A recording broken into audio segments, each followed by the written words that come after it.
Halo, selamat datang. Kita semua kan pasti pernah ya berzakat atau berdonasi? Tapi pernah nggak sih kita berhenti sejenak dan mikir, uang saya ini sebenarnya perginya kemana ya? Apa yang terjadi setelah donasi itu saya transfer? Nah, hari ini kita bakal telusuri jejak donasi itu dan kita bongkar proses di baliknya. Pasti pertanyaan ini sering muncul di kepala kan? Niat baik udah kita tunaikan, donasi udah dikirim. Tapi terus gimana? Gimana dana itu dikelola? Siapa yang mastiin uang itu sampai ke orang yang benar-benar butuh?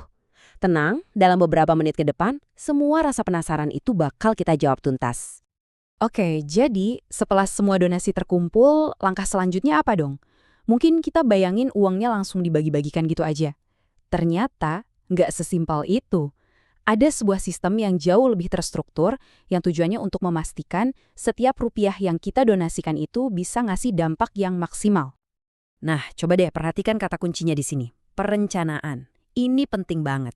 Niat baik itu jelas nomor satu, tapi itu baru langkah awalnya. Untuk mengubah niat baik jadi dampak yang nyata, butuh rencana yang matang, yang profesional. Inilah fondasi dari semua penyaluran bantuan yang efektif. Oke, jadi gimana kerangka kerjanya? Kelihatannya mungkin ribet ya, tapi sebenarnya seluruh proses ini bisa kita pecah jadi 2 tahapan inti aja. Simple kok, cuma 2 langkah besar dari awal sampai akhir. Nah, ini dia 2 tahapannya. Yang pertama, mengajukan persetujuan. Dan yang kedua, mengimplementasikan program. Kelihatannya simpel ya? Tunggu dulu. Di balik setiap tahap ini, prosesnya detail banget. Yuk, kita bedah satu persatu, mulai dari yang pertama. Oke, kita mulai dari tahap 1. Tahap yang paling krusial. Dapat lampu hijau. Ini adalah fase di mana sebuah ide program itu diuji, divalidasi, dan akhirnya disetujui untuk bisa dieksekusi. Tujuan akhirnya ya ini, dapat stempel disetujui gede-gede. Tapi ini bukan sekedar formalitas loh. Stempel ini itu bukti bahwa sebuah program udah lolos uji kelayakan yang ketat, memastikan setiap aspeknya udah dipikirkan matang-matang. Jadi senjata utamanya apa? Namanya dokumen persetujuan. Bayangin aja ini kayak blueprint atau proposal bisnis yang super lengkap. Dokumen inilah yang mengubah sebuah ide bagus di kepala jadi sebuah rencana aksi yang konkret dan siap dieksekusi. Dan jangan salah, isinya tuh bukan main-main. Semuanya harus jelas. Siapa penerimanya dan kenapa mereka layak. Oke? Cek. Bantuan bentuknya apa? Targetnya siapa aja? Kapan mau dilaksanain? Anggarannya berapa? Sampai dampak yang kita harapkan tuh apa? Semuanya harus terjawab tuntas sebelum ada uang sepeser pun yang keluar. Terus, pertanyaan penting nih. Siapa yang punya wewenang buat bilang, oke, proposal ini layak, kita lanjut? Jadi ada 2 penjaga gawang utama. Pertama, Dewan Pengawas Syariah, mereka mastiin semuanya udah sesuai kaidah syariah. Kedua, ada direktur eksekutif yang lihat dari sisi strategi dan operasionalnya. Jadi ada check and balance-nya berlapis, biar semuanya aman dan akuntabel. Oke, persetujuan udah di kantong. Sekarang kita pindah ke tahap kedua. Disinilah rencana yang tadinya cuma di atas kertas, mulai diwujudkan jadi aksi nyata di lapangan. Lampu hijau udah nyala nih, tapi bukan berarti kerjaan selesai. Justru disinilah perencanaan yang lebih rinci lagi dimulai. Ini adalah fase gimana cara eksekusinya di lapangan, biar semua berjalan mulus tanpa hambatan.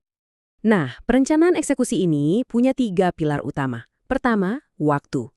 Kapan momen terbaik buat menyalurkan bantuan biar dampaknya maksimal? Kedua, metode. Lewat mana bantuannya disalurkan? Apalagi baik transfer langsung, lewat mitra, atau dalam bentuk barang. Ini semua dipikirin. Dan ketiga, SDM atau timnya. Siapa aja yang terlibat, dari tim distribusi, media buat dokumentasi, sampai tim-tim lain yang relevan. Semua harus siap tempur.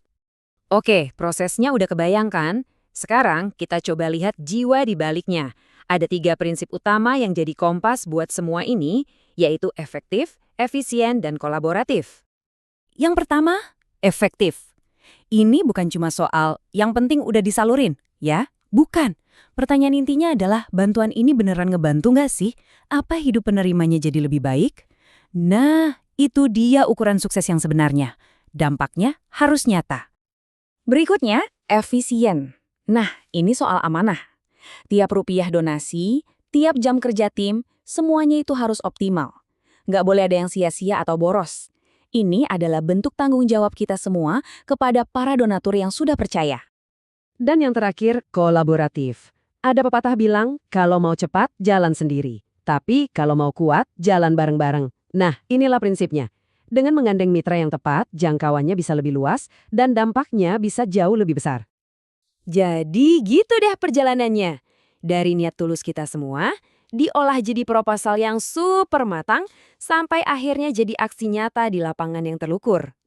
Ini bukan soal birokrasi yang ribet, tapi ini adalah ya semacam mesin untuk memaksimalkan kebaikan. Nah, pertanyaan buat kita renungkan bareng-bareng nih. Dengan proses seprofesional ini, kira-kira dampak sosial sebesar apa lagi ya yang bisa kita ciptakan bersama-sama ke depannya? Terima kasih banyak sudah menyimak.